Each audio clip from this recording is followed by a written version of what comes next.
Let me first begin by the new rule at Cornell, which I think we should welcome, which is the land acknowledgement, and this is what we now use to introduce sessions at this university. Cornell University is located on the traditional homelands of the Gayogo-No, the Cayuga Nation. The Gayogo-No are members of the Haudenosaunee Confederacy, an alliance of 6 sovereign nations with a historic and contemporary presence on this land. The Confederacy precedes the establishment of Cornell University, New York State, and the United States of America. We acknowledge the painful history of Gayogo-No dispossession and honor the ongoing connection of Gayogo-No people, past and present, to these lands and waters. I would like to welcome everybody to this event, which is part of our delayed but ongoing celebration of the 50th anniversary of the founding of the Africana Studies and Research Center here at Cornell University. My job is easy. First, I would like to thank Donna Pinisi and Lauren Pamiter and the rest of our office front desk staff on whom always devolves the business, the task of making the programs like this take place without hitches. And as an insider, I know what that takes and what they have to do. And I am always very grateful to them for making us look good to the rest of you.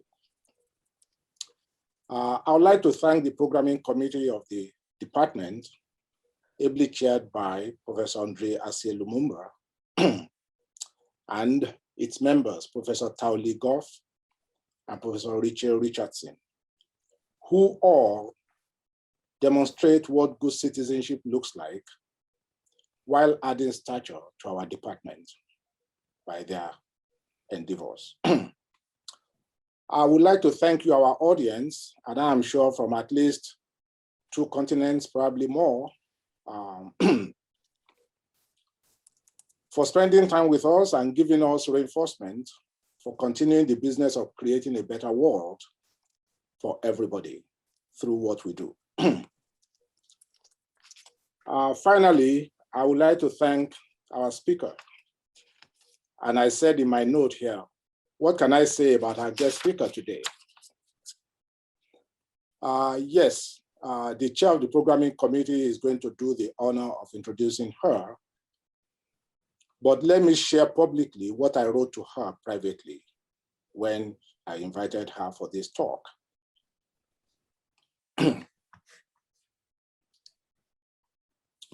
While we celebrate our founding, I would also like you to know that we are also acknowledging your invaluable contributions to the advancement of our field, the training of its graduates, the fostering of communities that we represent, operate in, and interact with in our continuing task of ensuring that peoples of African descent enrich all humanity and receive their due recognition for so doing. Your work, both in the motherland continent and here in the diaspora, has been a source of illumination, encouragement, and, we must not forget, enjoyment for all of us who have been privileged to read, watch, and hear them. That's from the letter that I wrote. I say that in light of my having known through her work and the struggle for liberation in Africa and the rest of the world, from the exertions at the University of Nairobi. This will be a surprise to her, how I've practically known her all my adult life, through her work. Because after the work they did at the University of Nairobi in changing the name of the Department of English, I am proud to say that my alma mater, University of Ife, now Obafemi Awolowo University, was the second in the continent to have that name change in his department, following up on the struggles, from Nairobi and the inspiration from there. There's a lot more to say about that in terms of, the expansion of the sociology of literature, the radical perspectives, on African literature and all that, for which that school later became famous. And of course, I was still, at Ife when the made-up coup in Kenya led eventually to the exile of you and a few others, and the path through Zimbabwe, before landing in the United States. I celebrate a writer, a scholar, and a humanist. It is my privilege eventually to interact in person with you and discover that you're a good person too. I thank you for saying yes to us, and I definitely look forward to what you're going to share with us this afternoon. Over to you, Ndri. Okay, thank you, Professor Taiwo. My name is Ndri Asielo Mumba, and I teach here in the Africana Center, a place that I came to 30 years ago, and it was 30 years ago that I met Professor Mugo in person after having heard the name. First in Harare and then in the Africana Center at Cornell. But I'll leave aside my own joy and extraordinary experience and sense of feeling blessed to be around her in a few contexts. And let me say that on behalf of Professor Richardson and Professor Taiwo Lee Goff, who are members of this planning committee, we are very, very privileged to bring to you and to all of us, Professor Mugo. Professor Richardson will facilitate the Q&A. So we would like, as a committee, to thank the entire main office of the Africana Studies and Research Center, and more specifically, Dana Pinisi, with whom we have worked throughout the semester, and also with the assistance of Lauren Palmeter, the Africana student employee, and again, the main office, other staff whom I'm not mentioning here.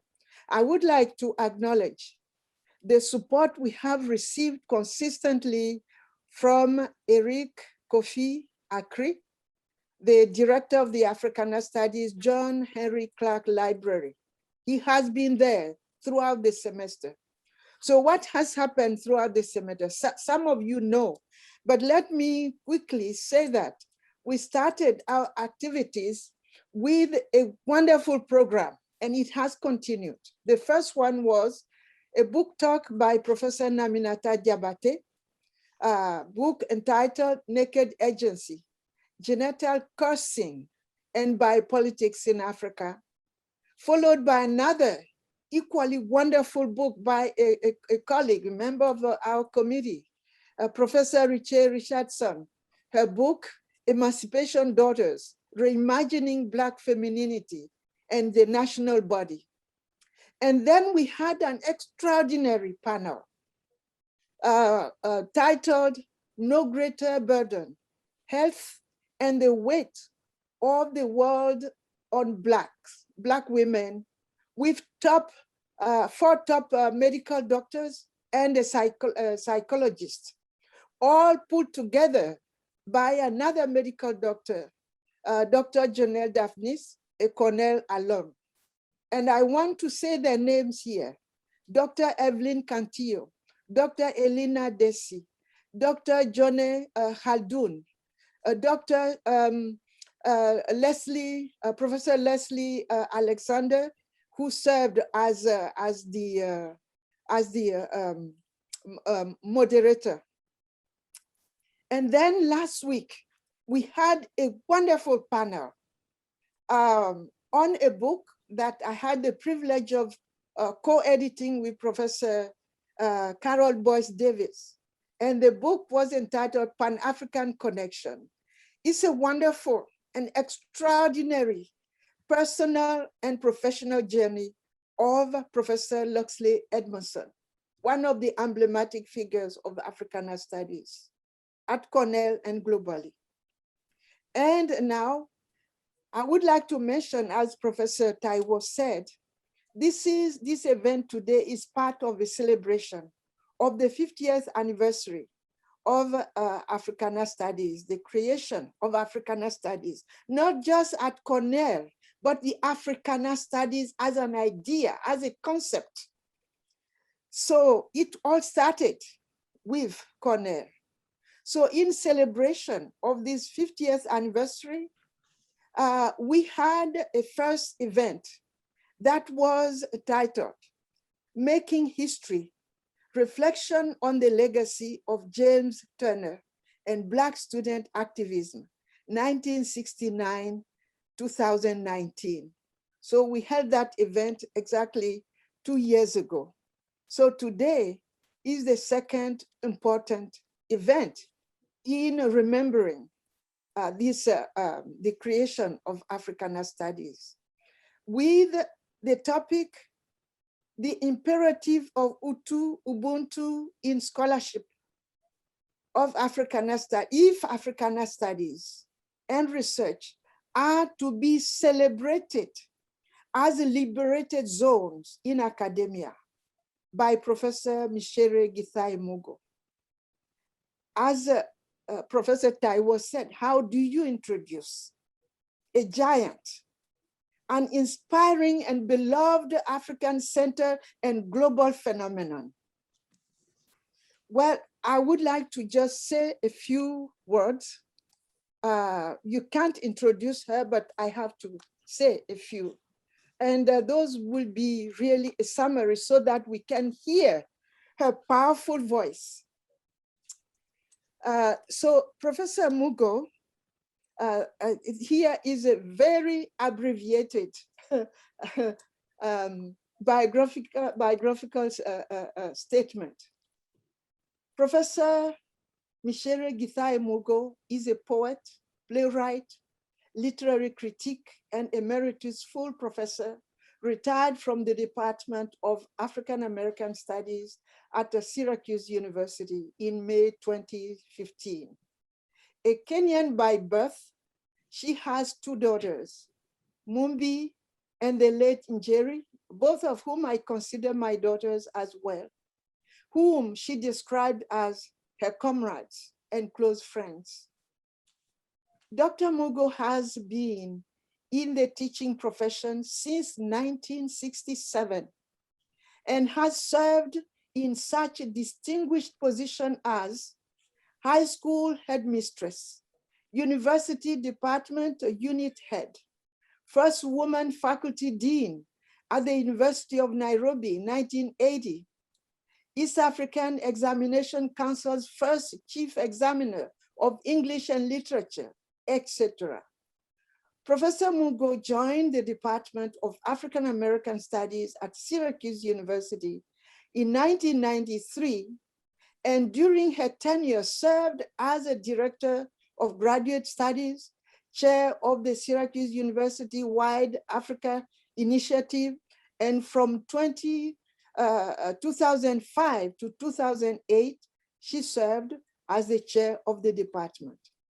In the late 1990s, she served as the director of Syracuse University DIPA's summer traveling seminar to Southern Africa, while across Syracuse University, she has served on the University Senate, its subcommittees, the Chancellor's Citation Award Committee, the Faculty Council, the College Academic Committee, the Honors Programs Board, the DIPA Program Committee, the Humanities Council, and a host of others.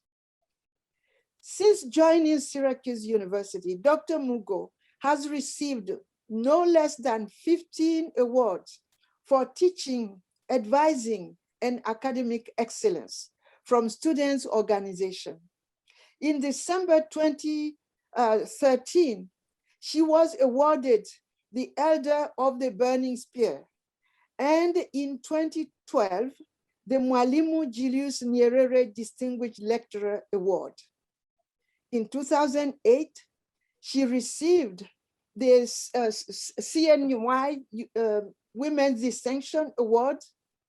And in 2007, the Academic Distinguished Africanist Award.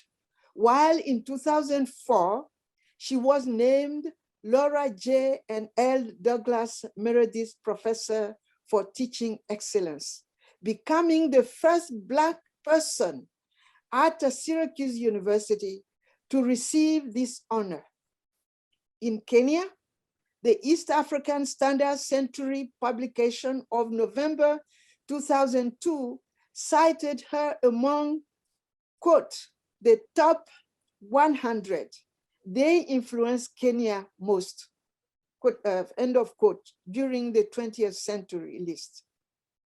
Professor Mugo's publication includes numerous books, co-authored plays, co-edited supplementary readers for Zimbabwean schools, and an edited journal, Third World in Perspective.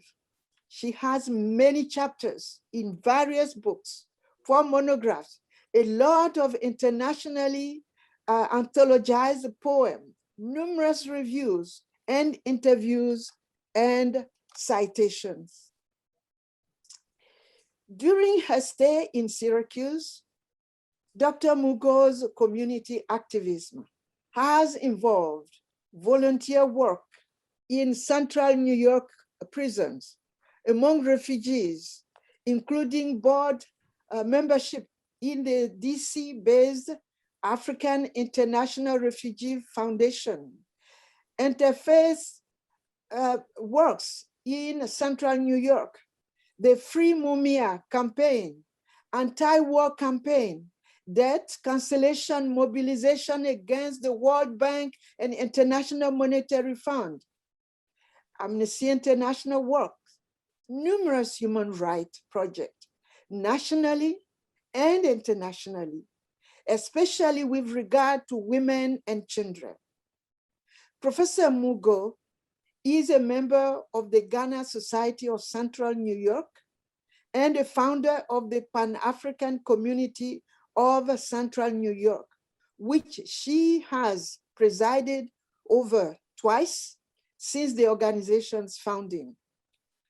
She is also the founder of the Syracuse community-based United Women of Africa organization and its former, served as its former president. On Syracuse University campus, she was instrumental to the designing of the MA in Pan-African Studies within the Department of African American Studies. Professor Mugo has served on the board of directors of many international organizations and on equally many editorial boards. A committed community activist, Professor Githai Mugo is a passionate advocate for human rights, especially as they have historically been denied to Blacks, women, children, and masses, and other marginalized groups internationally. She is a highly sought after public speaker. So it is quite a privilege. I could say more, but then you didn't come to hear about her extraordinary accomplishment, but we want to hear her powerful voice. So now to you, beloved and illustrious daughter of global Africa, Professor Mugo. Thank you, thank you, thank you, thank you. I really do not know what to say after all that, because for the sake of transparency, I sent Professor Assi Lumumba a couple of short, bios, but she decided to build an introduction of her own. And I cannot believe what she did with my CV and how she found the time to really say all these good things. It's so nice to hear good things being said about you. And thank you so much for not waiting till I am gone. Thank you, thank you, thank you. I will ask all of you to please forgive me if I read through my paper for two reasons. I have the sniffs and a little bit of a cold. And also for those of you who know, the mind is never ever clear at its clearest if you're undergoing chemotherapy. So that's one problem. The other disease is age. And once you get to my age, you will find yourself so involved in meandering and telling stories that you will not even remember what the lecture was all about. So to make sure I remember what this talk is about, I'm going to read out the stuff to you.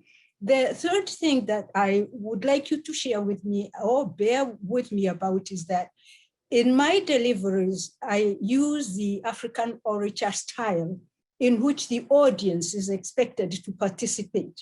And you call upon them, they respond. But since this is not possible, I've sort of tried to write the speech in such a way that I'm incorporating the African orature method of delivery. So thank you so much, and congratulations to Africana Studies and Research Center on this very great day. Oh, what a celebration. I am so happy for you. Congratulations, congratulations. I wish to thank Professor Andre Assi Lumumba and the Planning Committee for the Africana Studies and Research Center's 50th anniversary celebration for proposing my name as the keynote speaker on this very special occasion. It is a special honor, it is a privilege, and I will elaborate momentarily. This is no ordinary occasion. But for now, please allow me to say something about my colleague and sister, Professor Andre Assi Lumumba, who has coordinated the planning of this event. Sister Andre, as I refer to her, is not just a prolific scholar and internationally celebrated intellectual, but a woman of unthwarted will. She is famous, and I have no doubt notorious in the eyes of her detractors, for her persistence, insistence, consistency, and commitment to any task that she undertakes. My people would metaphorically argue that she will make a stone yield water. Let me elaborate. At the time that Professor Assi Lumumba approached me to speak last year, this stone that you see before you today had firmly decided to halt all non-emergency travel, speaking engagements, conferences, and so on, due to health challenges. The only agenda that remained solidly on my schedule was community work and activism. Thus, when Sister Andre invited me and described the event as a communal celebration by students, scholars, and activists who are committed to Africana studies, I promptly said yes. So behold here before you, the stone that was made to yield water. Thank you very much, Sandri. We celebrate you as a teacher, as a colleague, as a scholar, as an intellectual. We salute you for your total commitment to education globally and to Black and women's studies in particular. We commend you for the special love and dedication that you have shown towards the Africana Studies and Research Center at Cornell University for over 30 years, I believe 32 years. Professor Taiwo, the director of Africana, I cannot thank you enough for the warmth and the detail into which you went to write a lovely letter of validation a lovely letter of invitation, full of validation. Your letter was truly touching, and its appreciation of what I have humbly contributed as an educator. And although you did read some of it, let me read another part in which you thanked me for, quote, the advancement of Black studies, the training of its graduates, the fostering of communities, the continuing task of ensuring that Black peoples of African descent enrich all humanity and receive their due recognition for so doing. You continued your work within on the motherland continent and here in the diaspora has been a source of illumination, encouragement, and we must not forget, enjoyment for all of us who have been privileged to read, watch, and hear them. Now tell me, if you received such a letter, would you say no to the invitation? I just could not. Seriously, I'm definitely aware. And now I know exactly where to go for a letter of recommendation or reference next time I need it. But seriously, thank you very much, Professor Taiwo. Very warm invitation. To those who have contributed towards my being here and for the planning of this event, I say a big thank you. And to all my colleagues at Africana who are still at Cornell or outside, respect and salute for your intellectual guardianship of this critical site of knowledge. Congratulations again, congratulations. To all my dear relatives and friends who have joined us from abroad or nationally and locally, welcome and thank you. A very special thank you to those of you living in different time zones and who have stayed up late to be with us. I will try not to make you doze off during the lecture, and I will keep to the time I've been given. I truly value your support and solidarity. Lastly, allow me, as it is my habit, to thank my daughter, friend, and comrade, Mumbiwa Mogo, Senior Manager with Accenture International. She is here with us today, and she had to wake up very early in order to make up for her work. And I really know that she'll probably have to labor late into the night, long after I have gone to bed and started snoring. Now, what more can a parent ask of a daughter? Thank you, Mumbi. And now, special tribute. I dedicate this lecture to my late daughter and Mumbi's late younger sister, Njeri Koi Gedae Mogo, whom we lost to ovarian cancer in 2012. At the time, she was teaching in China to obtain field experience before embarking on a PhD in childhood education. Her intellectual growth was not just amazing and exciting to watch, but I raise her name here because she was firmly rooted in Ubuntu in her later work as a PhD candidate. And this is quite rare in a young scholar. Jerry is also an alumna of the Africana Studies and Research Center at Cornell, where she did her MPS on graduating from Smith College. Jerry, I believe, is here with us today, reminding us that Ubuntu are imperative if the work we do is to change the world for the better. In this regard, allow me to thank publicly and acknowledge the contributions of the Africana Studies and Research Center to Njeri's intellectual growth. Special thanks to Professor James Turner, one of her advisors, and Professor Asi Lumumba, one of her advisors, and also Professor Ann Adams, one of her mentors, for their guidance and their nurturing while Njeri was at Cornell. And now some contextualization of this event that I promised at the beginning, talking about liberated zones. My revered audience, this 50th anniversary celebration is much, much more than an Africana Studies and Research Center at Cornell event. For It symbolizes and marks a historical event that is much larger than Africana Studies and Research Center. It symbolizes the moment at the height of the civil rights movement and activism when Black communities in America, supported by progressive activists in the US as well as in the entire world, challenged white supremacist ethos and ideas. They organized resistance and demonstrations under extremely dangerous conditions. They denounced racism, rebelled against the negation of Black people, decried the abuse of human rights, especially against people of African origin, which was rampant. They demanded inclusion in whites-only spaces, including schools and universities. Progressive students and Black scholars, supported by those who stood in solidarity with them, rose up and joined the movement. They challenged the exclusivity of all white and predominantly white universities, interrogating the mission behind their white-centered curricula.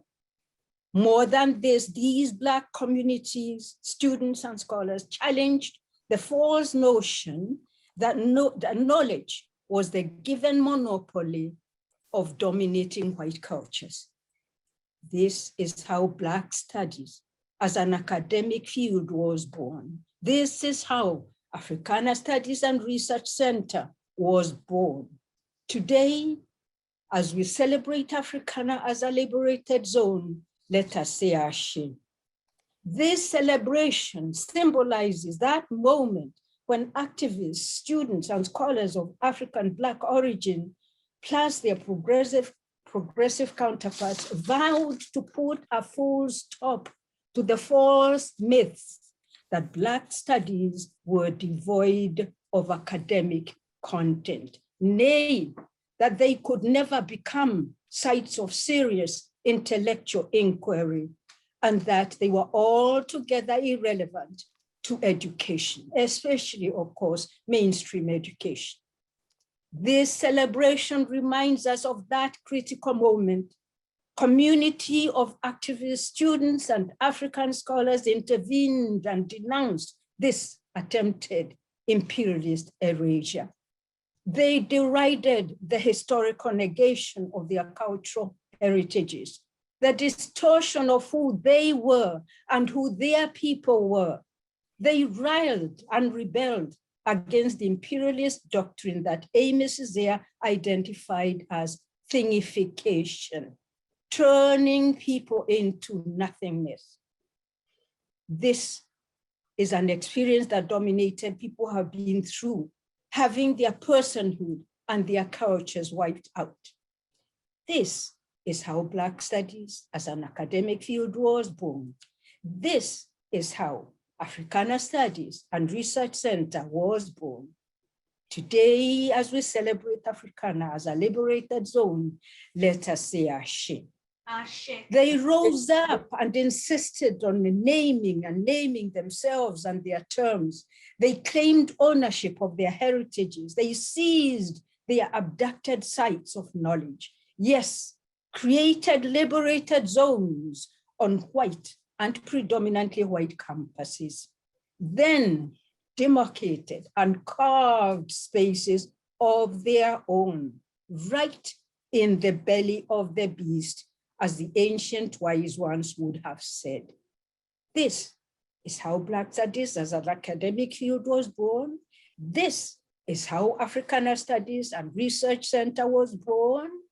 Today, as we celebrate Africana as a liberated zone, let us say Ashe. Ashe. They named these liberated zones variously. Africana Studies, African American Studies, Afro-American Studies, Black Studies, Africology, so on and so forth. Whatever the naming and emphasis of a particularly liberated zone, though, the basic umbrella and resounding motif was the same. The establishment of an interdisciplinary program or department or center that focused on the systemic study of the Black experience, including research that was centered on Black communities in America, the African continent, and the people of African origin in the global Black diaspora. The vision was Pan-Africanist, Black community-centered, but it was never exclusive of other cultures or other knowledges. This is how Black studies as an academic field was born. This is how Africana Studies and Research Center was born.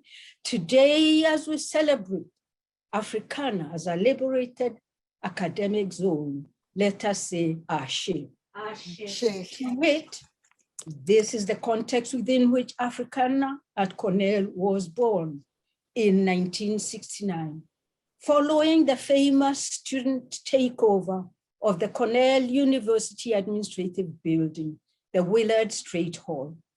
Let us therefore never lose sight of the critical role played by students, mainly Black, but supported by progressive white mates and others. Just as importantly, let us never forget that Black communities were at the heart of these struggles. And let us not forget either the resolute and visionary leadership of Emeritus Professor James Turner, who was the founding director of Africana Studies, a warrior and human being with a sharp vision, always, always, always located in the Black community. This is how Black studies as an academic field was born. This is how Africana Studies and Research Center was born. Today, as we celebrate Africana as a liberated zone, let us say Ashe. Ashe. Thank you. And now let us turn to the first half of this talk about Utu and Ubuntu, the imperative of Utu, Ubuntu in scholarship. I will begin by defining Utu, Ubuntu, and hope I don't bore those of you who know all about it. You can either take a short nap or short coffee break, but come back and if you do take a short nap, please do not snore. Okay. But the imperative of Utu and Ubuntu in scholarship. I will begin with defining Utu, Ubuntu. So, by the way, if you go to sleep on me, I'm going to call you the name of, who is that Republican who was sleeping at the president's, Ted Cruz. And I hope you have not gone to Mexico, but here we go. I will begin with defining Utu, Ubuntu. After defining the operational terms, I will address the question of ownership of knowledge, its production, dissemination, and custodianship. And then I will close with an argument that knowledge and scholarship can either be colonizing, alienating, and enslaving, or alternatively, it can be conscientizing, humanizing, and liberating, creating new human beings with agency and transforming the world for the better. The latter constitutes what I will call Utu Ubuntu rooted scholarship. Utu Ubuntu rooted scholarship. But what do we mean by Utu Ubuntu? Here I will plagiarize myself and quote extensively from a public lecture that I delivered at the University of Montana a while ago. The late Dr. Professor John Beatty, one of my favorite undergraduate professors at Makerere, who taught me, of all things, Greek and Hebrew at Makerere University, and which I have forgotten. This was in the early 60s. He was also an expert in African traditional religions. I will forever, forever be indebted to him for having introduced me to the ancient communal worldview of African people, Africana people, and their indigenous religions and knowledges. I hope some of you have read his work, and in particular, African Religions and Philosophy. In this seminal publication, the late Professor Mbiti notes that although there is a danger in generalizing on African cultures and societies and beliefs, seeing how multifarious and diverse they are, nevertheless, An argument can also be made that they share a basic philosophy of life. He summarizes this basic philosophy of life as, I am because you are, and since you are, therefore I am. This statement is being quoted left, right, and center by all kinds of people, but they never, ever even acknowledge Professor John Beatty as the person who originated with this notion. But anyway, I am because you are, and since you are, therefore I am. And here, please allow me to repeat something that many of you have heard me say. Again, a very short half-minute nap while I say this, that in orature, verbal art and stories and so on communicate the notion of this worldview, and even greetings themselves.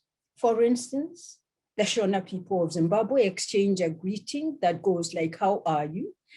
Are you well? And the respondent answers, I am only well if you too are well. Diripo kanamuripo jen. In other words, the welfare of one person is tied to the well-being of the other one, the rest of the community, and vice versa. Let us look more closely at utu as a concept. Utu is a Kiswahili term meaning hali ya mtu kuwa na tabia ya kibinadamu. Hali ya mtu kuwa na tabia ya kibinadamu. I'm sure nobody had any problem understanding that, right? The approximate translation, in case there was anyone, in English would be the state of a person who has the habit of being human. The state of a person who has the habit of being human. In other words, utu is the capacity to exhibit behavior that is humane. Utu is based on the philosophy that the soul is paramount, and losing it is worse than losing material wealth. It is based on the philosophy that to be whole and to define one's personhood, one's humanity, the physical form is inadequate. That alone is inadequate.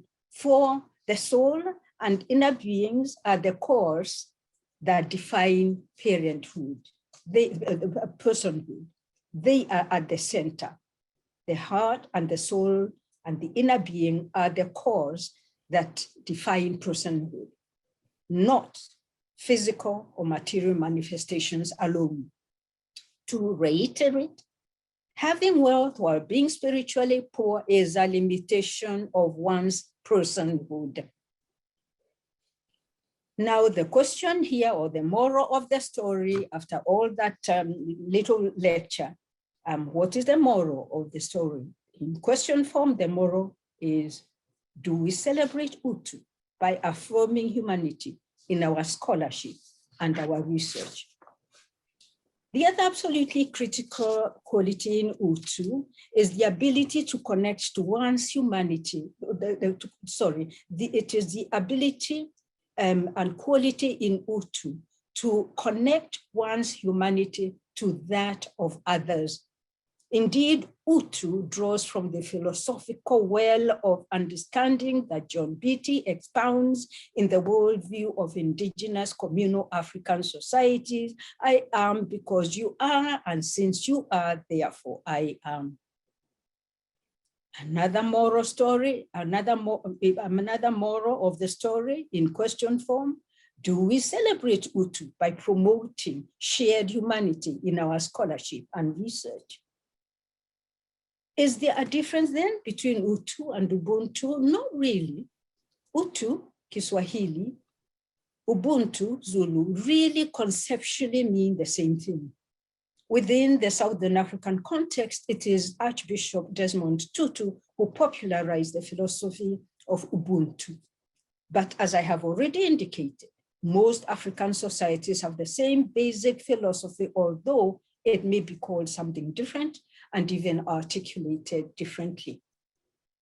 Regarding Ubuntu, articulated by Archbishop Tutu, my late daughter and Mumbi's younger sister, Jericho Igedaibogo, had a quotation at the bottom of her email that summarizes the philosophy that was popularized by the Archbishop. I quote, "Ubuntu is the essence of being human. It speaks of the fact that my humanity is caught up and is inextricably bound up in yours. I am human because I belong. It speaks about wholeness. It speaks about compassion. A person with Ubuntu is welcoming, hospitable, warm, and generous, willing to share. Such people are open and are available to others, willing to be vulnerable, affirming of others, and they do not feel threatened that others are able and good, for they have a proper self-assurance that comes from knowing that they belong in a greater whole. They know that they are diminished when others are humiliated, diminished when others are oppressed, diminished when others are treated as if they were less than who they are. The quality of Ubuntu gives people resilience, enabling them to survive and to emerge still human despite all efforts to dehumanize them." Close quote. Concluding question, that is the moral of the story. Do we celebrate Utu Ubuntu, the essence of being human, through Utu Ubuntu-rooted scholarship and research? And now on to knowledge and ownership and production of knowledge. The critical fact that we need to grasp here is that it is the vocation of all human beings to produce knowledge, not just one race or one people, one group. At the most basic level, they do this as they relate to their surroundings and to each other in order to provide for themselves the most basic things in life: food, clothing, and shelter. However, using their minds and imagination, they also engage in a deliberate journey throughout life to understand the world around them, to name the world surrounding their lives. Curiosity drives them to search and to sound dimensions of life with a view to unravel the unknown and to produce new knowledge. As I say, this is the vocation of all human beings and all cultures, not the monopoly of any people. The arrogance by dominating, colonizing, and imperialist cultures, therefore, in declaring that they have a monopoly of knowledge, is nothing short of intellectual genocide. It is a part of the story of conquest and empire building. It is attempted erasure of other cultures and knowledges, for there is no such thing as one system or one site of knowledge. However, knowledge is embodied in multifarious systems, cultures, and sites that thrive through interaction and exchange with each other. Colonizing and dominating cultures have imposed this monopolistic view of knowledge with tragic consequences over history. We talked, or the director reminded us that some of these institutions like Cornell are standing on First Nations people's land. It's a very sad story in a documentary called In the White Man's Image that if you haven't seen, you should look up. It is about an educator whose name was Richard Pratt, a colonial American educator who wanted to change and acculturate Native Americans into mainstream white culture with the creation of the Carlisle School for Indians in 1879. Pratt School and others like it had a motto, I quote, "Kill the Indian and save the man." Kill the Indian and save the man. And this was actually done literally, that you had to, they took children at a very young age and they literally tried to change their bodies, including their hairdo, into white kids, from Indian to white kids, because they had to kill the Indian and save the man by raising a colonial subject. Kill the Indian and save the man, said the self-appointed civilizers of the First Nations people in America. No. Ubuntu would say to these colonial educators, quote, by killing the Indian, you are killing yourself as a human being. Knowledge should never silence or aim to conquer others. Its mission should be to explode what I call negative silences in life, to liberate. Consequently, I would argue that humane transformational scholarship should promote respect, tolerance, dialogue, and understanding by inviting the world's myriad and diverse cultures to come together at a metaphorical round table in order to share and exchange ideas so as to enrich one another, so as to promote human growth. I hope that at Africana Center, the teaching, conference papers, and so on, have knowledge that is brought to the round table of ideas, showing Ubuntu as the center of our work. By recognizing the world as one mammoth family of human beings, Ubuntu maintains that true knowledge should not only enhance cross-cultural conversations, but should ultimately aim at humanizing us. This is what our scholarship should aim at. Our research, our scholarship, and search for knowledge should take us to many sites of knowledge, as many as possible, even when and if this means moving out of our comfort zones. Ubuntu urges us to move beyond ourselves and to transcend our comfort zones individually, because there are other people, their experiences and sites of knowledge that are a part of who we are, just as we are a part of who they are. And while on this, and this idea of those who are the only site of knowledge, we need to get rid of the notion that Western education is the only type of education there is. We need to decolonize our minds and understand that ordinary people and masses are educated in different forms and ways, in different systems and so on of education. As Africana people especially, we need to do this to our communities and for our community, and especially when we do our research.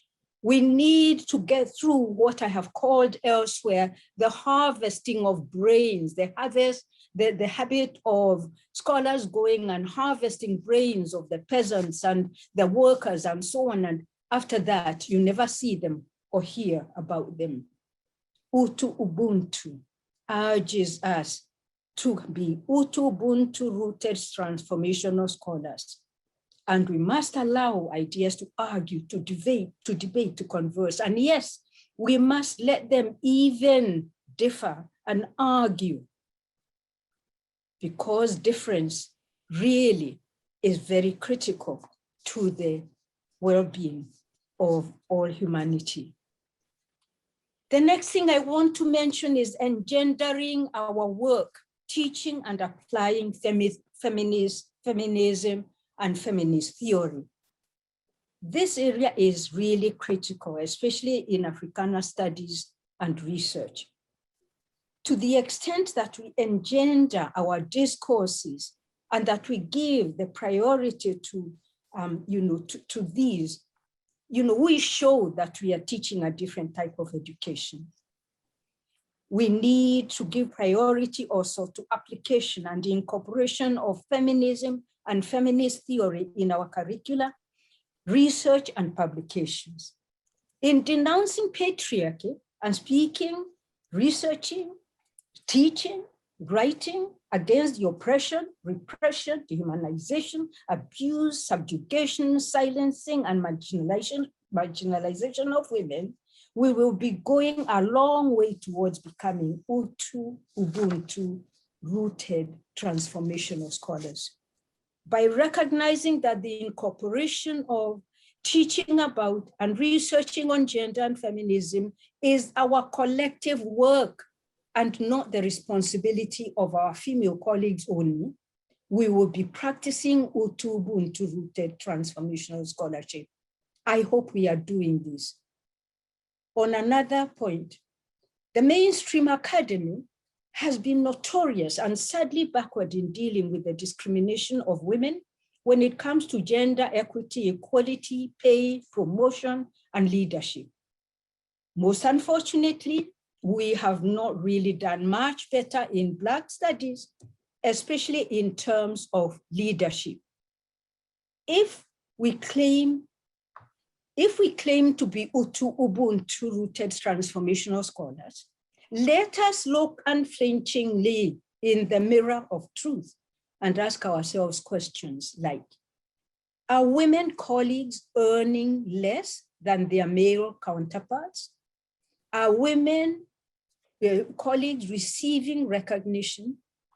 Where are the women as chairs, as directors, and leaders of Black studies programs, departments, and centers, since these were formed way back in the late 60s? These are serious questions. These are questions that we must not flinch from facing. And then areas that constitute what I call studies of the marginalized. I would argue that in the same way as I'm arguing that we need to really actively promote, new knowledges such as feminism, the same thing applies to the studies of other marginalized, underserved, oppressed in our society. The working masses, people with disability, people of different sexualities, transgender people, and so on. The recognition of the need to introduce curricula about LGBT, if we have to really call ourselves serious scholars, the importance of validating their experiences, teaching about them, researching them, are critical, especially at this moment in this country, America, and all over the world. And Black studies should give the lead, if they are not already doing this, in order to show that we are practicing Ubuntu-rooted transformational scholarship. To partially plagiarize President Joe Biden, we are in a battle today against what he calls the soul of this country. I want to say that we are in a battle against the restoration of the soul of scholarship, and that this needs to be done in Black studies. Africana Studies and Research will be doing nothing less than restoring the soul of the academy by practicing the things that we are talking about right now. My friend, colleague, brother, and comrade, Professor Kasahun, who is with us at this event, has published in the African World Press one of my books entitled Writing and Speaking from the Heart of My Mind. What I'm trying to say in this book is that the mind should have a heart, that the work that we do is not just a mind that is extricated from the rest of the body. Should understand that the source is the heart and the soul. And therefore, I argue that transformational scholarship should refrain from theoretical abstraction and fiercely engage Ubuntu charged production and dissemination of knowledge. My question is, as Africana scholars, do our studies and research have a heart? In other words, how humanizing are our teaching and research? Ponder upon those questions for your own extra credit homework that I'm setting now to grade later. This said, I know that Ubuntu transformational scholarship could come at a price, especially for young scholars, especially for those going through tenure and promotion, or for those seeking to be appointed to high academic positions. It comes or can come at a cost. In the academy, you have to know how to play the game, and trust me, Ubuntu, Utu Transformational Scholarship is not the best of chips in that game. So I guess the vital question is, in whose service are you teaching research work and publications? Will you be true to be speaking from the heart of your mind, even if it might cost you this or the other? I'm not saying that we become sloppy in what we do in our research or whatever. I'm talking about injecting excellence with Utu Ubuntu. And then lastly, the guardianship of Black studies, which is very important. The first thing I wish to briefly address is, from the start, Black studies programs, departments, and centers were never at the top of funding, especially in white or predominantly white universities, never. Over time, and especially when budgets have become tight, mainstream academy has sought for ways to either abolish or phase out, or at best, make Black departments a part of some other department or college or school. Just, sort of become tied up a little somewhere and be part of a frail, become part of something else. Not so long ago, one of the arguments for either phasing out or amalgamating Black studies with some other entities was that the field has been overtaken by developments such as multicultural studies, and that this is enough. We don't need Black studies. So whenever academic downsizing is needed in academia, Black studies are the first casualty. Chop, chop. This is something that Africana Studies and Research Center knows about. In 2011 or so, I believe, the center was stripped of the autonomy it had enjoyed since its founding and was amalgamated into the College of Arts and Science as a kind of, I suppose, some department or some entity somewhere. The decision held, despite protests from students, some faculty, alumni, and many colleagues in the Black studies field all over the country, and in fact, all over the world. ASRC is now some sort of entity in the College of Arts and Sciences. It is not where it was when it was founded. We seem to have moved backwards, as Professor Ndri once observed. As we celebrate the 50th anniversary of the Africana Studies and Research Center, let us remember that it was founded at a great cost.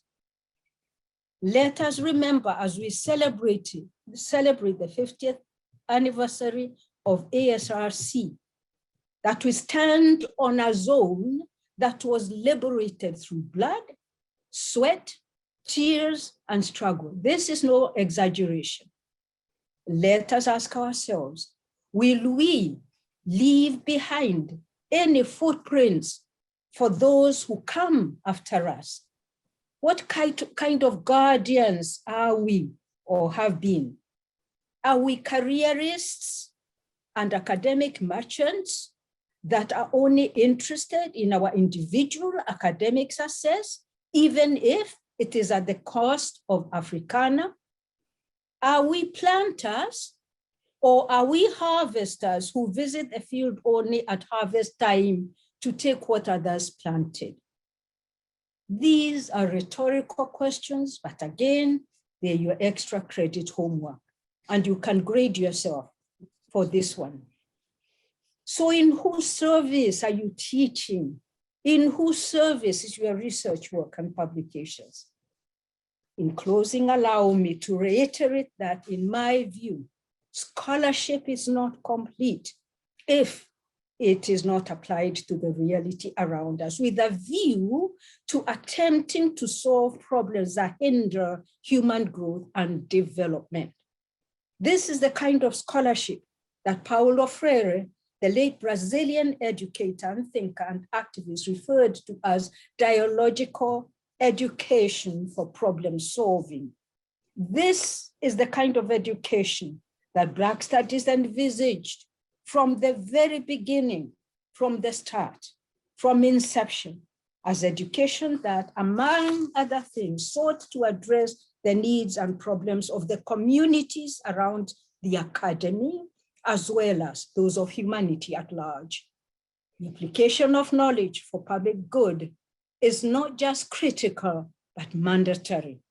We should therefore rid our scholarship of abstraction, mystification, empty theorizing, and the terror of lofty alienating discourse.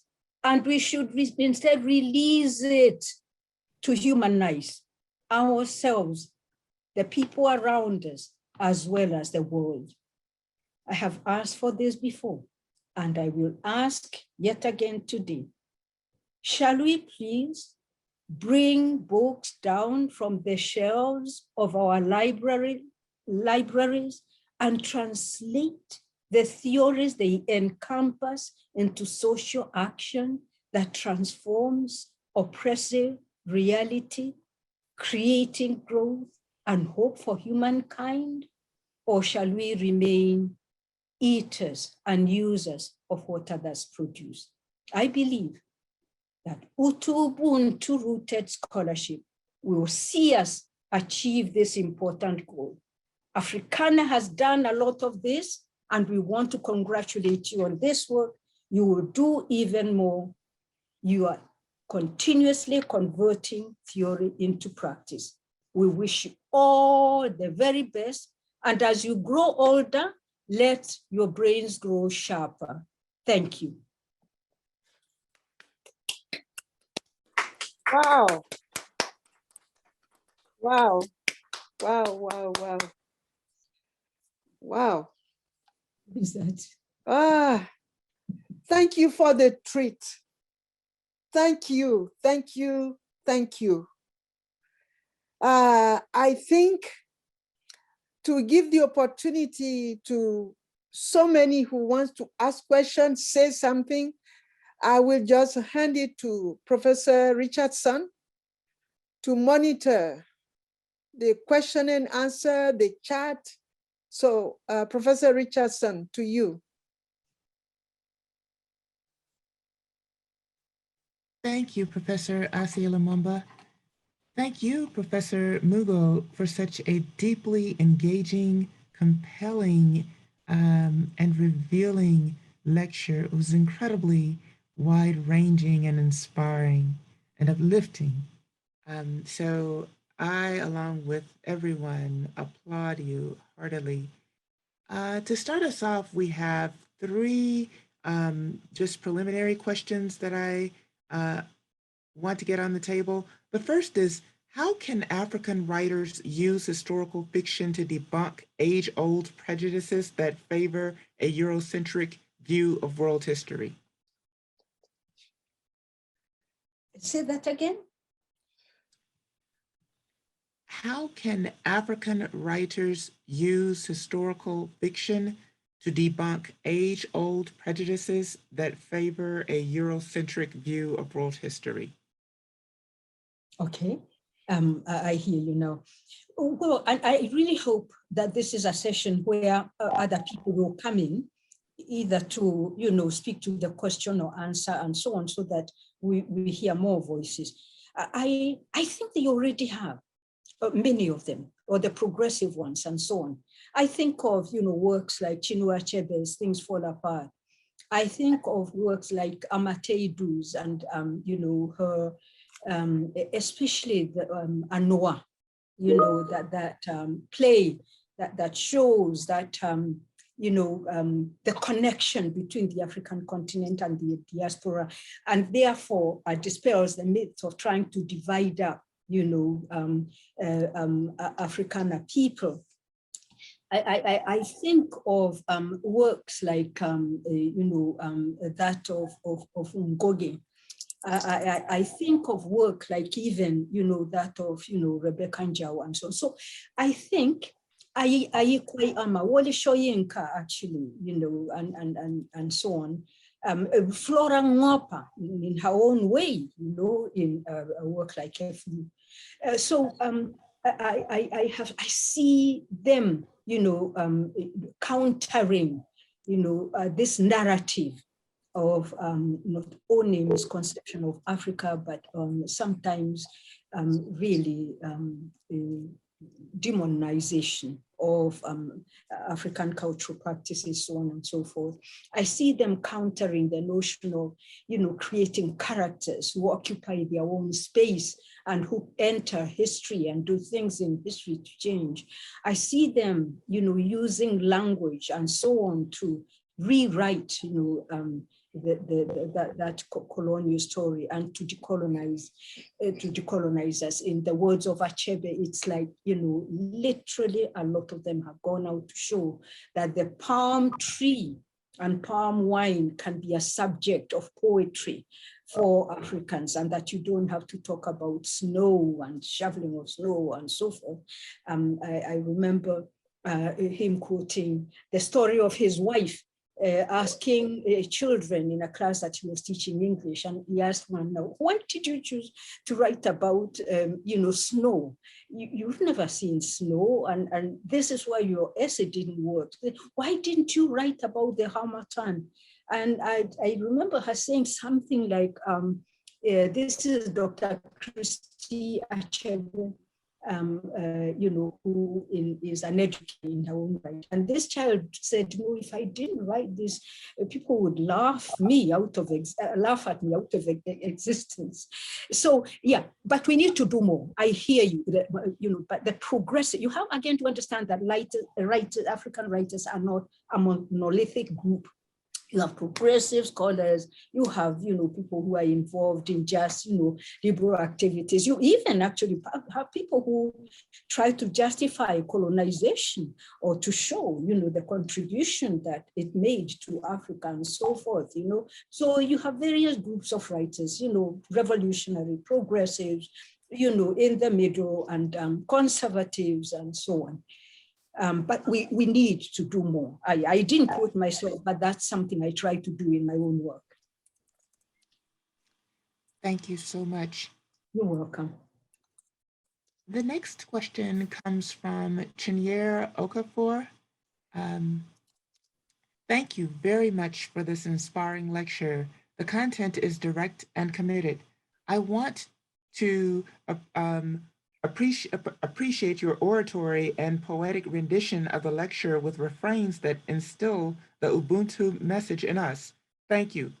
My question is about application. I understand the application in research and academia. How can modern Africans reconnect with this philosophy that helped Africa survive centuries? Right now, communities are fighting and killing others in parts of Africa.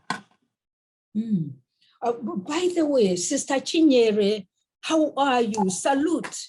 And that's another one of our younger writers, actually, who also, you know, writes counter, you know, colonialism. Greetings, sister, and I hope you're well. And thank you for your question. What I would really say is that, you know, this is an ongoing, you know, task. That we are engaged in, and we are going to define it as we go along and so on, and as we work through it and so forth.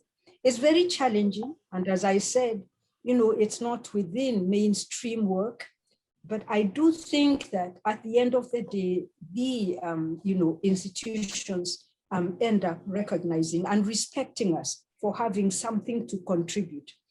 And it is the reason why I have been arguing for some years now about the importance of going into our indigenous knowledges and digging up the mines and the gold and so on that is in there, and beginning to use that material to theorize and so on and say something different.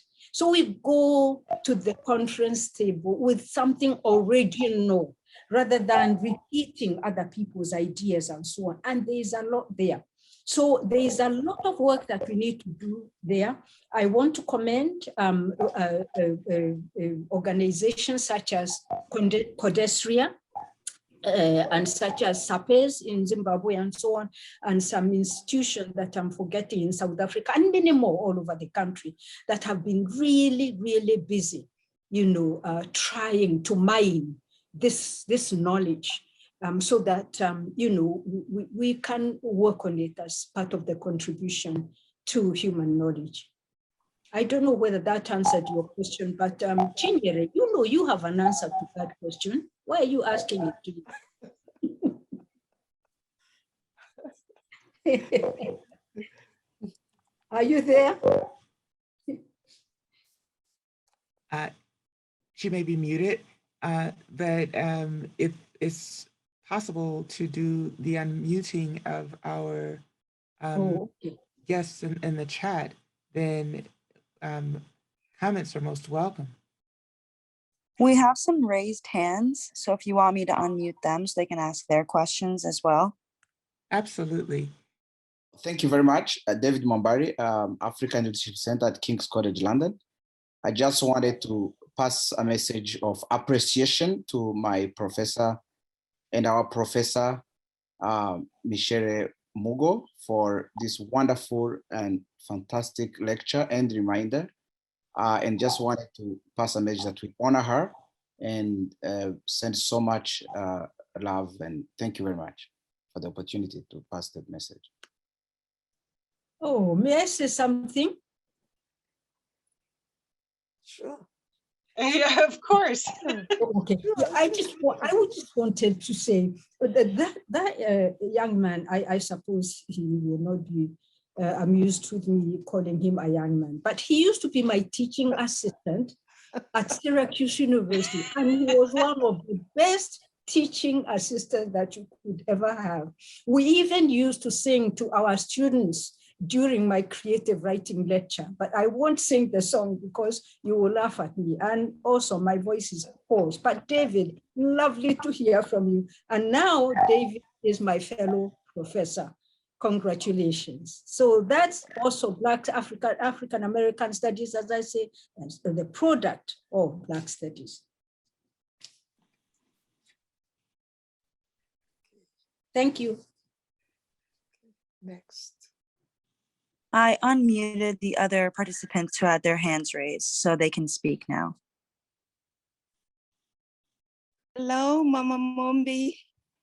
This is Jerry Marikia, Cleveland. Oh, okay. Thank you very much for this wonderful lecture. I'm going to start with a question.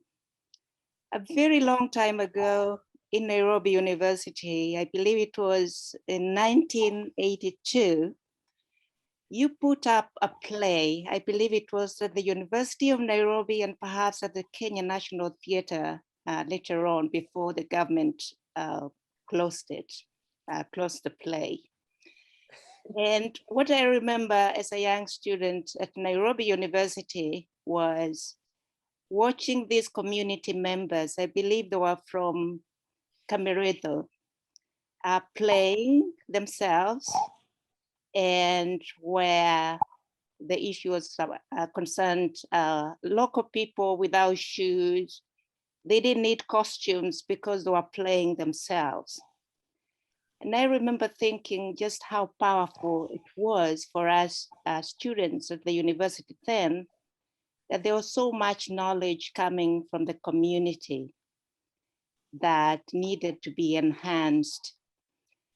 I'm wondering if those similar theaters exist, because I think the trend has been that we have experts talking for local people. How can we enhance the voices of ordinary people in discussions about matters like climate change and social justice and others? Thank you very much. And it's a pleasure listening to you. Oh, thank you so much, Jerry Wito. Professor Jerry Marikia Cleveland is another one of my former students when I was a visiting professor at St. Lawrence University, who is now a professor. And this is just amazing. And she has done a lot of work in the environment. She went and did law and did everything, and now is a professor. So thank you for your question. I think we might want to clarify two things, Njeri. And those are that the trial of Dedan Kimathi, which I co-authored with Ngugi wa Thiong'o, was produced at the Kenya National Theatre, and that was received by the masses, including former Mau Mau fighters who one time came and took over the show and said, listen, you are playing us out there on the stage, we need to be here.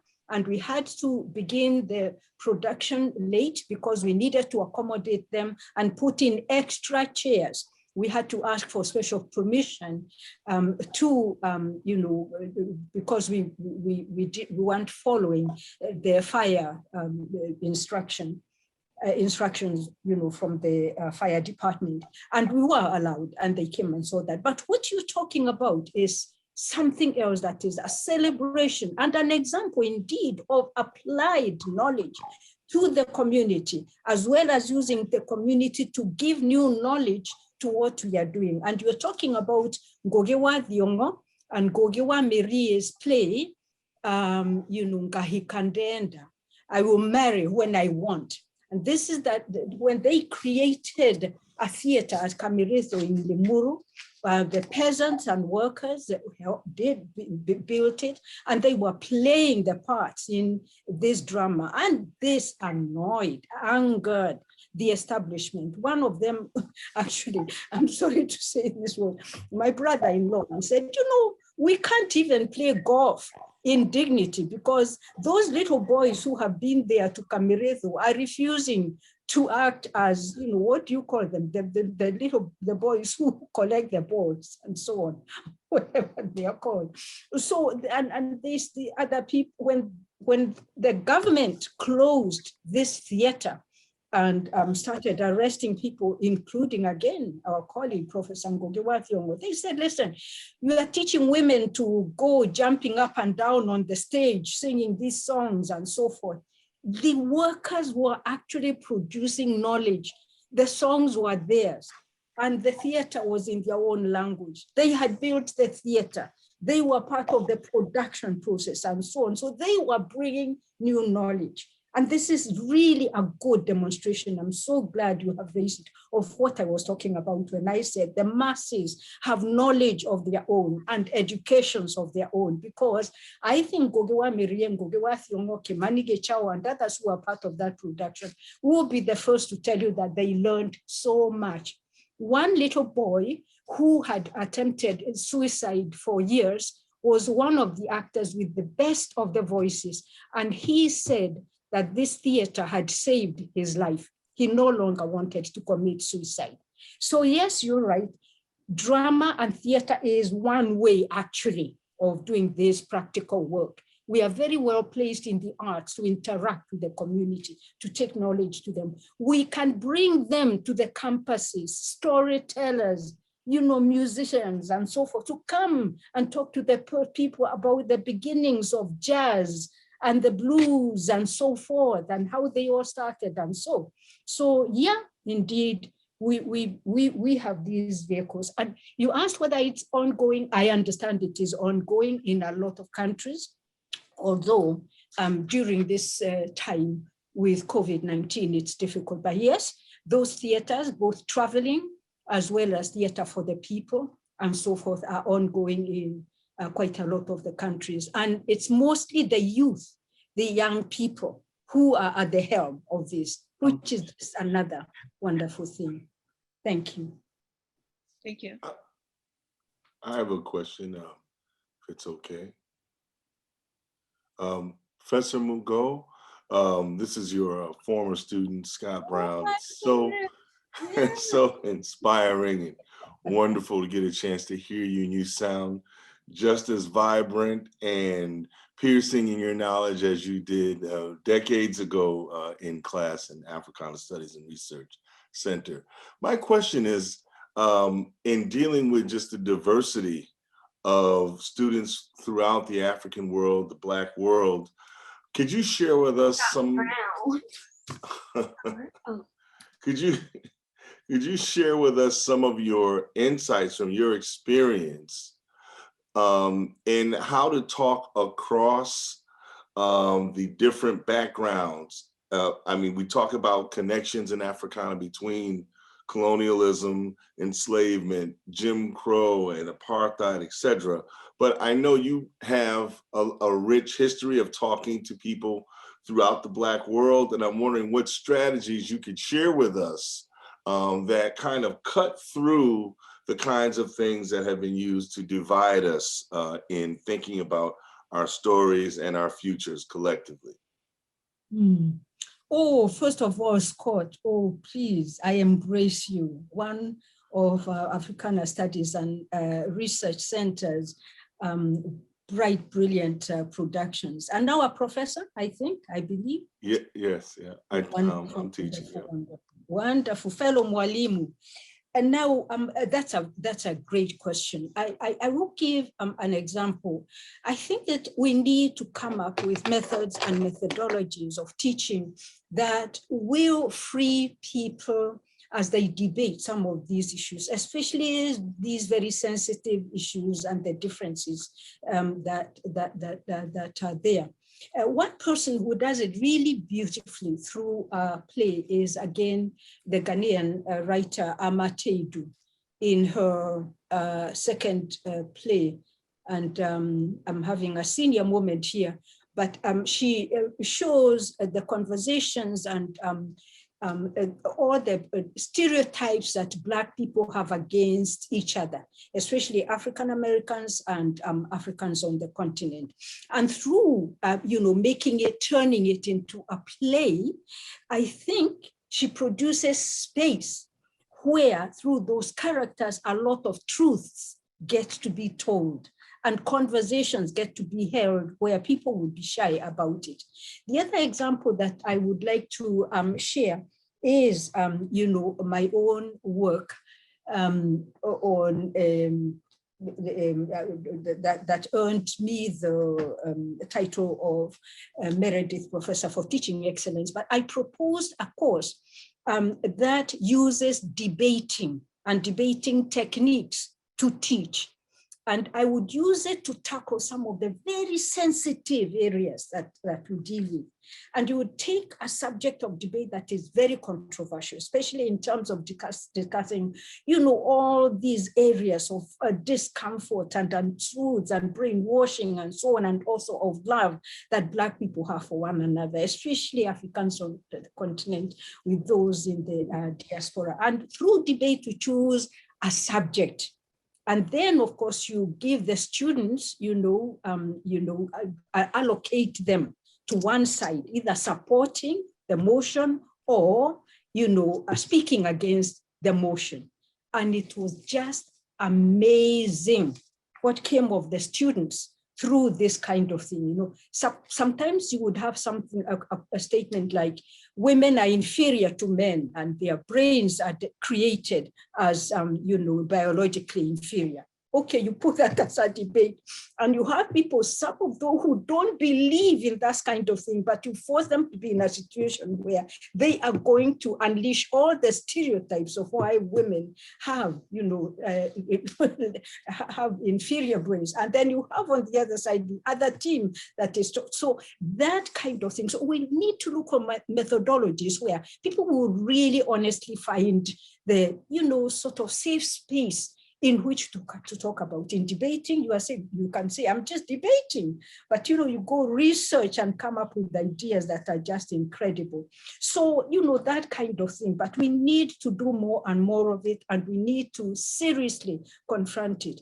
The other way of doing it is, of course, having discussions, informal discussions, as a part of extracurricular activity in the evenings. You could form a club and so on, and those beginnings can actually spread wonderful ideas to the rest of the body. So I don't know whether I've answered your question, but I'm trying to create space for other people to ask questions.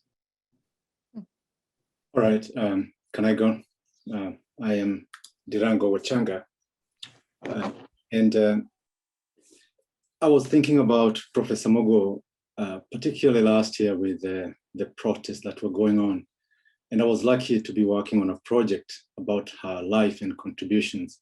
And I just wanted to share with those who are in attendance a small paragraph I got from Professor Angela Davis in linking Michere Mogo with what was happening last year. And she writes, in working with criminalized Black men who at that time, when Michere was working at Ogdensburg Correctional Center, in working with criminalized Black men who at that time could count on little support outside the walls, Michere foreshadowed and worked toward a broader public consciousness of the constitutive role the prison system plays in sustaining structural racism. The widespread demand to abolish prisons and defund the police that were raised some 40 years later in the aftermath of the racist police murder of George Floyd in the spring of 2020 would not have happened without the work of people like Michere Mogo, who volunteered in jails and prisons and who worked against police corruption and police occupation of Black, Indigenous, and other communities of color. And with that, I was reminded of what Bayodun Jeyofo said at Michere's retirement, that indeed you do not need gods and deities for evolution. You need extraordinary, gifted, generous, and inspiring human beings. And it has been, I believe, for most of us, the fortunate experiences in our life to have seen that embodied in a very extravagant and generous fashion in Mwalimu Michere Mogo. Thank you very much, and congratulations to the organizers of this important forum. Oh, thank you so much, Dirango, Professor Wachanga. Let me let the cat out of the bag that Professor Wachanga has done a mammoth project of a film, a documentary on my life and work, interviewing people from all over the world, and it's near completion. And really what I have seen, or the bits I have seen, I can't wait to see the whole thing. The other one that he has been working on, and that I understand will be published this summer, are essays, a book of essays and papers and so on, again, about my work and my life. So I really do want to publicly acknowledge Mwalimu Dirango, because other than my work, he has done the same with Professor Ali Mazrui and his documentary won, an award from the Nyasa organization. And also he has done one on Ngugi wa Thiong'o. And his objective is, to unearth the scholars that the Moi dictatorship and repressive conditions in Kenya were trying to bury, whose ideas they were trying to bury. So he is busy digging them up and putting them in the face for everyone. So I'm really grateful to Dirango. Just one or two points very quickly on what you said. At Ogdensburg prison, one of the things that I taught the men there was Kiswahili. Why? Because this was a language they could communicate in with one another, without some people knowing what they were saying to each other, since literally they have no privacy, and they loved it, and they learned it so quickly. I really, truly cannot tell you what brains we have locked up in some of these prisons. It's a crime. Some of these are so bright and brilliant that you just wonder what they could be doing out there. I'm not saying that we don't have criminals, we do, but I'm saying that, the prison system industry has criminalized Black, and we have lost brilliant brains in there. So that's one thing. The other thing that I taught them was Black history from antiquity. And, they were just, that again was like what we are doing in Black studies, teaching them about, where we have come from, works like They Came Before Columbus, works like Blacks in Antiquity, so on and so forth. Thank you.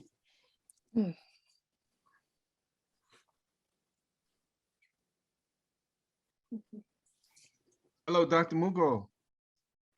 Yes. I don't know if I'm on. Okay, yes, Dr. Mugo, my name is Errol Henderson. We met, there's no reason for you to remember me, but we met in the, I think the late 1990s at Syracuse. A friend, Benita Miller, was a law student there, and there was a program that you were a panelist on political prisoners, and Sister Safia Bukhari was there, the former member of the Black Panther Party and a political prisoner, a member of the Black Liberation Army. Akinsanya Kambon and Asha Bandele was there, and I was doing some work then in Detroit to free community political prisoners in Detroit, such as Ahmed Rahman, a Black Panther in Michigan, who'd been in prison for 20 years, and others, Sekou Dinga, many others. So that's where I met you, but I'd also first heard of you from, and it's ironic what you just said and talked about, from, I was a student of Ali Mazrui at the University of Michigan. So just listening to you as from today, and it was just a wonderful presentation, but also your last comments that, it just startled me how it just segued into what I wanted to ask you.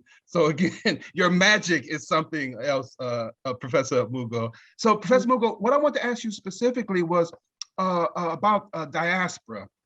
And in particular, what do you think of diaspora as both an analytical or an interpretive framework, both in literature and beyond literature? But I'm thinking in terms of how the AU has designated the African diaspora as 6th region. And I had a specific question because Dr. Mugo, I've constantly been wondering, you made a contribution to Harris's Global Dimensions of the African Diaspora back in 1982 in the original, the first volume, but you're not in the second volume, and that always intrigued me. And then when the 2 volumes of Women in the African Diaspora came out, you weren't in either of those 2. So I was wondering as well, could you fill me in why you were in the original volume, but you didn't have a selection in the subsequent? Those are my two questions. Thank you so much. Oh dear, and those are very long questions, and now I'm in trouble because my daughter, who was out working, has been out, for the last about so long, and she keeps telling me to be shorter in my answers. So I don't know whether you have such daughters or sons, but I stand corrected. So I'll try and be short. First of all, strangely, one of the things that really, really I'm thankful for is that I remember people, I can see their faces very clearly, some of them from childhood, even some of my teachers from primary school and so on. And believe it or not, when you mentioned, Benita, I just literally remembered, the time that I met you. So nice to reconnect once again, and I hope you're doing well. No, I think that we really need to keep wrestling with this notion of the diaspora and what it means, because it's been changing with history and her story, and we need to keep up with that notion.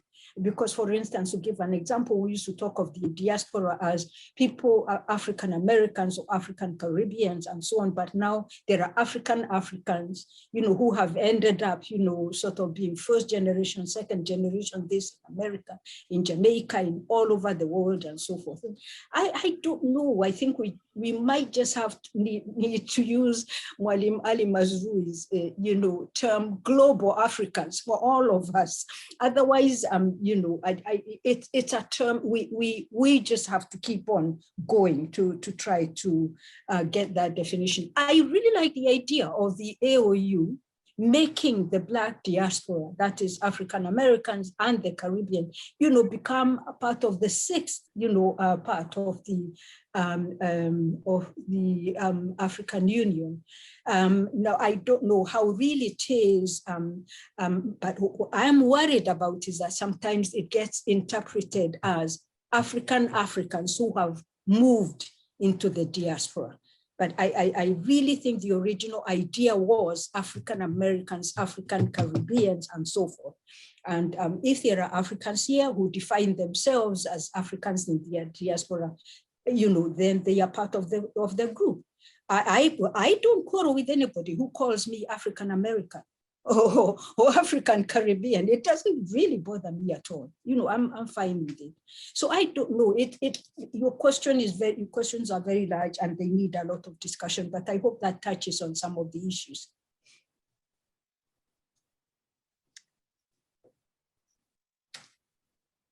Am I next? Yes. Okay. Mwalimu Mugo. Asante, asante sana. Thank you very much. You look beautiful and wonderful. It just sends me back to how we were when we were at Africana during our lunch hours and our conversations in the office.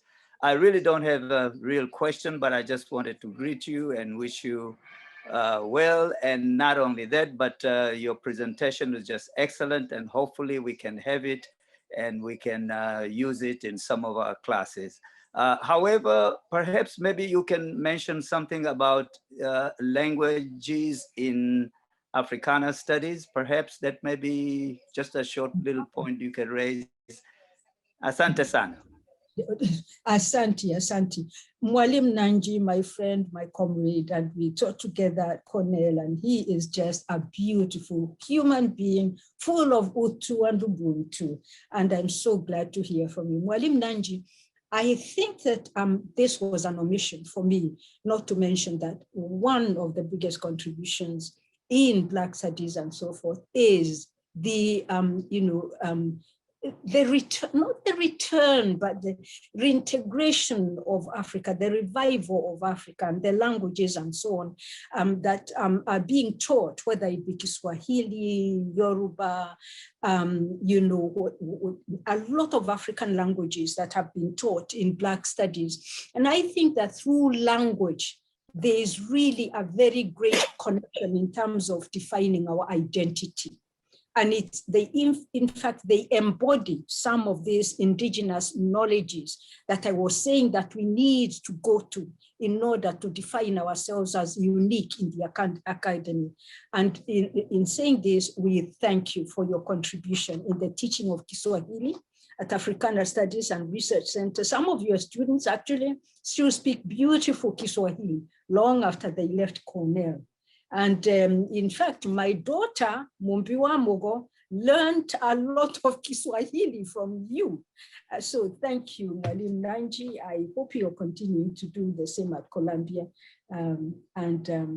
You should never have left Africana, but there we are.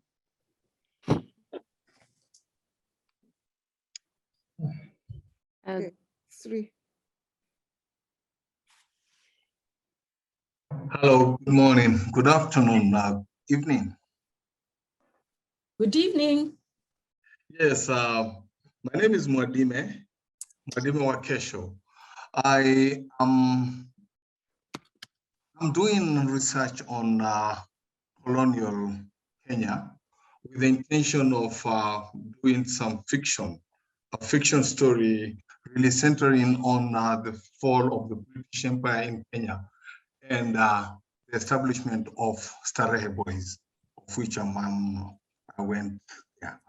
Now, my question is, here we are discussing academics. I would like to know how many we are in this forum. It is very late, it's almost 1 o'clock and people are asleep. How do we hope to make sure that people come in mass? Because I fear that probably we are in the ivory tower. How many people are listening to us? How many people are we connecting to? When I finish my story, what is the likelihood that my story will be turned into a movie? How can we say that movies will be encouraged by people like us? I don't know, maybe I've asked too many questions. No, but it also, you are cutting, it kept sort of cutting you, cutting you off. Oh, yeah. But the question you are raising is critical about, finding every means possible to involve, ordinary people and to have them at forum, even if it means having interpreters. speaking with them. Of course, it becomes a problem because in a place like the African continent, you have people speaking so many languages that to have about 16 or 20 interpreters at a conference would be really disruptive. There's nothing much you're doing.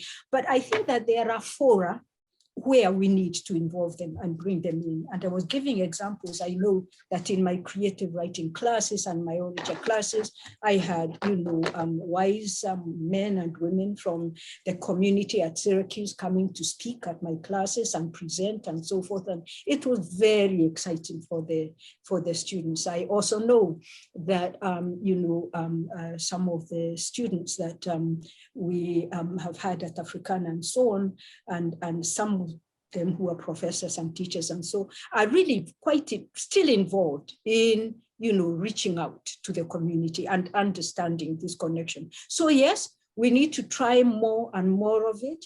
We need to be inclusive as much as possible, where funding, of course, allows, because we know that is also a problem. But this said, I also think that we need to be honest and say that there are occasions on which we need to sort of have a conversation between ourselves as scholars, that will just bore, other people who come and listen. But when we are talking about general issues or lectures and so on, I agree with you that we really need to do this and bring them in and also go to them. Going to them is critical, in whatever way or form, we can do it. It's absolutely essential. Thank you very much. You're very welcome. And thank you so much, Mwadime. Where are you calling from? I'm calling from Nairobi, Kenya. My goodness, imagine having stayed up to so late. Thank you, thank you. Welcome, Professor. It's an honor to speak with you, Professor, because I've known you since I was a small boy, and I know the struggle that you've done. May I warn you that I might just immortalize you in one of my forthcoming novel. I wish to mention you, and I hope you'll allow me, and I won't have a lawyer coming to me. Okay. Of course, in a light way, in a nice way, I want to discuss how you fought. Because there's a character in my story who puts up a fight. And this happened actually. Who put up a fight and got into trouble for speaking up for you and Ngugi and the Orengos of this world. That was 1978. Thank you. Okay, well, thank you so much, Mwadime. Let me, before I sign myself off, a promise. Are you going to say nice things? If you are, go ahead. Yes. If not, may I? I'm joking, just go anywhere with it.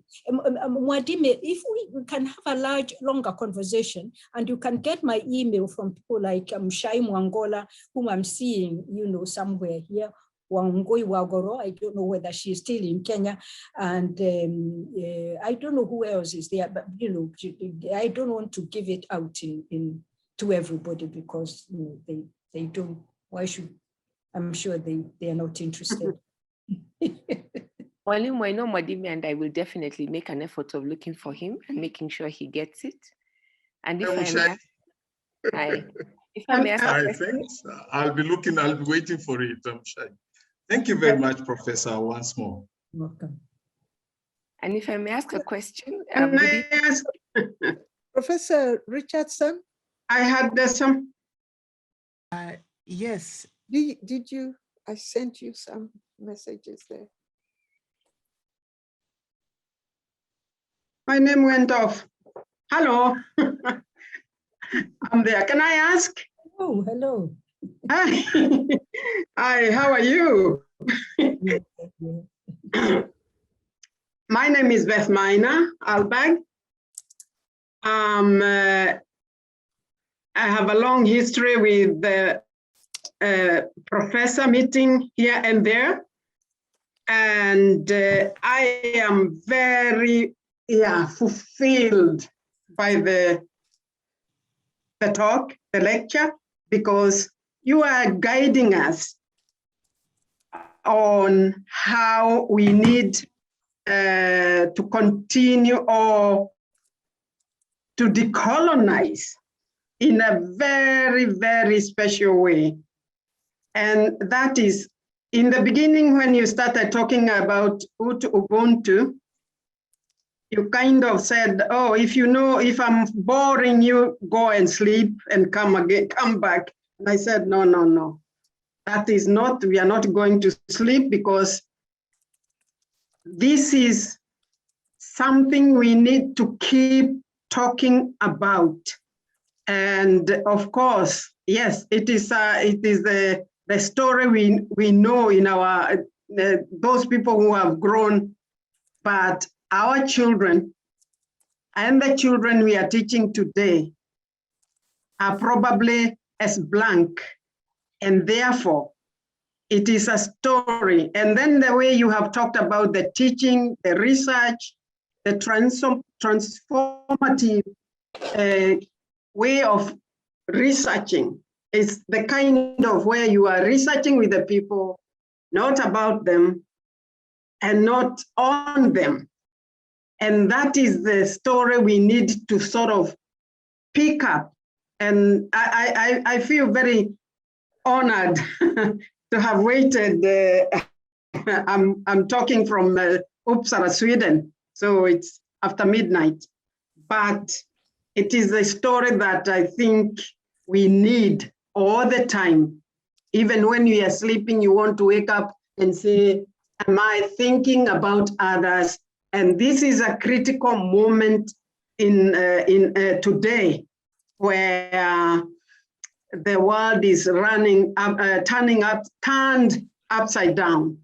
And we need to keep up in a way that we engage people. We do not go and extract just what they know, but rather move with the people. Thank you very, very much for this fulfilling lecture. Thank you so much, my sister and comrade Professor Halberg, and thank you for staying up at this time, really. You know, this is just, I'm so appreciative. Professor Halberg was a sister and comrade in crime, but she and I were part of the underground movement in Kenya during the Moi dictatorship. So I salute you, sister, and thank you for all the work you do, especially on women and workers. Thank you. At this point, we need everyone to just put their question on the table, like the hands that are raised cumulatively, just so we can maybe get a sense of some of the questions, and then we'll allow Professor Mugo to respond briefly. So could you just state your questions very briefly, those whose hands are raised at this point? Yes, my name is Mishai Mwangola, and I just wanted to ask a question. Just very thankful about the history that was given, which many of us did not know, especially of Africana Studies and at Cornell. So, Professor Mugo, we're just wondering, how can Africana institutions working in different parts of the world, say Africa, North America, the Caribbean, Middle East, or Europe, work together in pursuing the objective of creating liberating zones, or in supporting the struggles of the institutions that in other parts of the world are facing? What are 2 or 3 of the practical steps that we can take? And just thank you to you, to Njeri, and to Mumbi for all the work that you have done in catalyzing us to think about this. Okay, next. My name is Livingstone Mukasa, and I'm in Albany, New York. I'd like to congratulate Professor Mugo on this very engaging and enlightening talk. I have a question on African orature as an academic discipline and its place in the humanities. The literature of Africana people is really incomplete and indeed irrelevant if it doesn't equally give adequate attention to the oral literature of African people. African orature draws attention to the richness and full spectrum of indigenous knowledge, and whether through traditional storytelling or even in hip hop, it demonstrates how the ethical and moral gaps in the existing educational systems can be filled by what is embedded in oral literature. So African literature hasn't really received the attention, African oral literature hasn't really received the attention it deserves among other disciplines of the humanities and institutions of higher learning, whether in Africa or anywhere where there are huge Black populations. So my question is, how can we move institutions to design new curriculums and pedagogy to give pride of place to folklore and oral literature as the best repository of our cultural norms and values, especially in tertiary education institutions? We really are running out of time. There's one that also came up in the question and answer box that this is from Dakil Hasif, who raises the question about how you grounded yourself to get through these moments, like in the pandemic. And so we have a lot on the table at this point. So I'll just turn it over to you, Professor Mugo, to respond at this point. Sorry, I didn't get the last, the name of the person who asked. Sorry? Dakil. Oh, okay, got it. Dakil. Okay.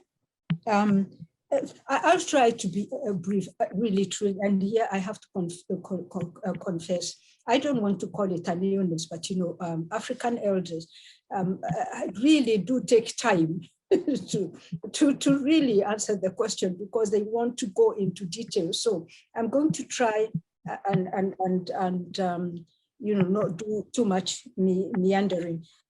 First of all, Mshai Mwangola, my sister and comrade, another person that I have a lot of love for, who is a great performer and have performed my poetry all over the continent and in fact outside the continent. And I want to thank you, Mshai, for my work and making me live on. How can Black Studies work together and sort of creating discourse and unity and progress and moving forward?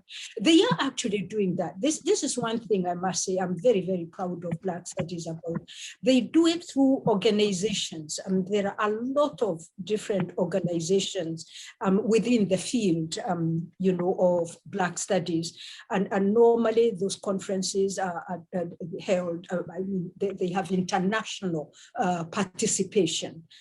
So that in actual fact, we are not just communicating with each other in North America, but with the rest of the world. And some of the members are very, very, very active. And also some of the very, very well-known names in the academy are part of this. But can we do more? Yes, we can do more. And especially so, I think that one way in which it can be done other than conferences and so on is that one of the blessings, in fact, that, I'm sorry, I don't want to put it that way, COVID-19 is not a blessing, but one of the things it has forced us to do is to meet virtually. And I really think that, a lot can be done, to have Black Studies working together in this manner, rather than waiting to raise money for a conference, this and that and the other. Livingstone Mukasa is, I want to say, an architect from Uganda who is here in Albany. And he is actually a partner in Orature. Why? Because his work in architecture really goes right back to ancient Egypt in order to locate the sources of what is African and what is Africana in that field of work. So I want to congratulate you, and to thank you for that work. He and some colleagues of his have come up with a huge book that covers, the whole continent of Africa, and showing how indigenous knowledges and forms and ways of building and doing structures and so on has contributed both to the ancient world and the present. So African orature, and how can we make it a priority in universities and so on? It actually is in some of the universities. I'm proud to say the work that Professor Taiwo was talking about and others have mentioned that we started at Nairobi University and that Nigeria, has been doing. And in fact, in Zimbabwe, I know I planted some seeds there and it's continuing and so forth. And Uganda, in fact, where the birth of the term orature instead of African literature, which is, is really an oxymoron. Orature, P.O. Zirimu and Austin Bukenya insisted and said, okay, if literature is the written word, then orature, the spoken word, is a term on its own and it stands on its own. Don't organize it around the ethics and so forth of the written word. There are places where they meet, but it is, a subject and area of knowledge on its own. And I can assure you it is, because this is what I have been teaching. And I wish that there were more courses. So there used to be orature at Syracuse University. I don't know whether it continues after I've gone, but I know a lot of scholars have started it and it's going on even here and also in the Caribbean. But can we do more? Yes, and we need to do more. This African orature thing, we started with a syllabus that made it the center of studies in the Department of Literature before moving to the written word and to the other literatures of the world. And we found students really conceptualize themselves and literature much better in doing it that way. We also introduced it in schools. So it's a subject in Kenyan schools. And I understand also in Uganda, I could be wrong, and I think in Tanzania, but we need to keep pushing it. I want to celebrate those people who have been working in this area. Dakiro, how lovely to hear from you, my former student from Syracuse and a filmmaker, celebrated too, and so forth. I'm so proud of you. How do you ground yourself?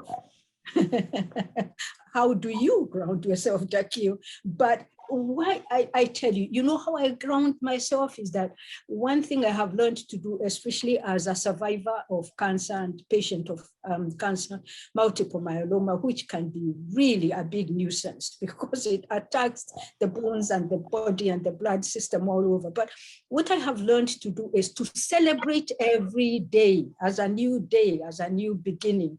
And when I see it raining, I go and look for areas of sunshine somewhere, somebody smiling, a conversation with a good person and so on, and just jumping around in my old bones and dancing and hearing some songs and so forth. And yeah, so we have to keep on keeping on, as the good old Rev. Jesse Jackson told us. I think we need to make this about ground ourselves, and grounding ourselves is right. And how else do I ground myself?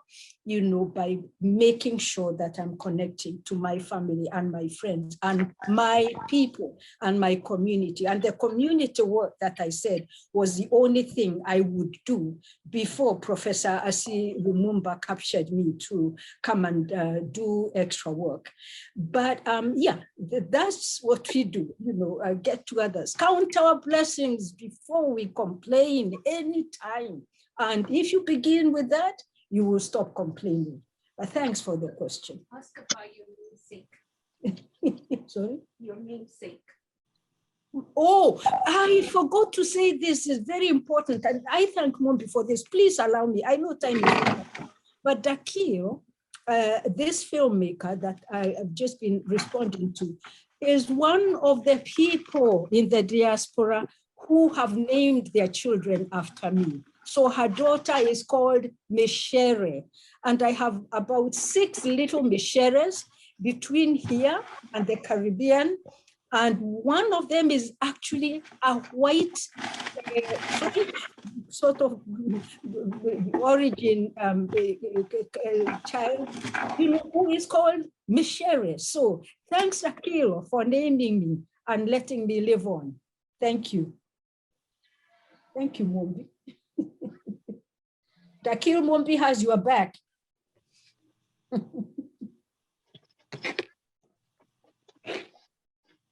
Professor Richardson, can we move from you? Yes, I think that our time is up at this point. As wonderful as this event has been and as enriching, I mean, it's just really incredible. Okay. Professor Taiwo, a few words. What can I say? I want to thank Professor Mugo for this very inspiring, enlightening, talk and the engagement. To thank the audience for gracing us with your presence. To thank Donna and Laurie, for enabling this, and to thank Professor Ase Lumumba, Professor Richardson, and Professor Goff for, again, being such wonderful citizens of this department and this institution and helping us to pull this off. And good luck to everybody. Stay well, stay safe, and please come on back when we call you again. It ain't over. Okay, so what we want to tell you is that it was going to be an ongoing conversation, that we will be back next semester. And so stay tuned, stay connected. We thank you, Professor Mugo. You give a full meaning to education. Every moment is a moment for education, a moment for liberating your mind, for creating the possibility to unleash the creative and scientific innovative impulse and inner capacity and brilliance of the people. That's what you do. Really, I think I would like to leave it there and express again our gratitude on behalf of everybody, Professor Taiwo, Professor Richardson, Professor